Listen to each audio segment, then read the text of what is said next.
After reading the final report into Coco's death in full, which has been extremely distressing and actually a further burden to bear, I am appalled by the level and magnitude of failings from the moment Coco entered Trelisk on Tuesday the 25th of July. Our beautiful little girl did not stand a chance. In July last year, Coco was living her best life ever. She was happy and healthy and absolutely loving life. She loved learning, really, really loved learning. She loved the beach, swimming, eating chocolate, listening to music all the time, especially Justin Bieber and Little Mix. She was at mainstream school and we had just secured a groundbreaking education and healthcare plan with funding by the local authority for her ABA therapy. Then Coco became ill, and due to the multiple failings by certain members of staff in this hospital, she died 8 days later, and she never got to live the life she so deserved. Coco was an inspiration to others, a life changer, and she would definitely have grown up to be a world changer.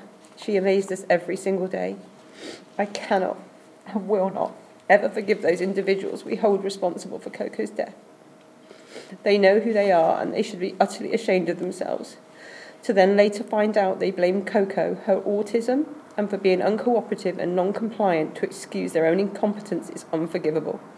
For the record, Coco was neither uncooperative or non-compliant.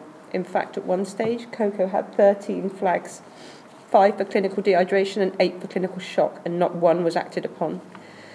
And actually, when you consider there is a team dedicated to patients with learning disabilities and or autism that leads with the following statement: we offer support for patients with learning disabilities and autism spectrum conditions. We help make sure individuals with a learning disability in hospital get high-quality services, real choice and control over their care. Failed on every point. We have today formally received an independent report into the care and treatment of Coco Rose Bradford. We have fully accepted the report's findings and will report our progress against every one of its recommendations publicly at our trust boards. Coco was a 6-year-old little girl who was in our care on 2 occasions in July 2017. On the first occasion, she was reviewed in the emergency department and sent home, and on the second occasion, she was on one of our paediatric wards for 3 days. Coco was transferred from Royal Cornwall Hospitals to Bristol Children's Hospital on the 28th of July 2017, where she died on the 31st of July. The report describes a series of failures in care and missed opportunities in treating Coco at a time when her death could have been avoided and her symptoms treated. We know that Coco's family, and in particular Rachel, Luke, Chelsea, Ellie and Bianca, have fought to get the full facts of the case.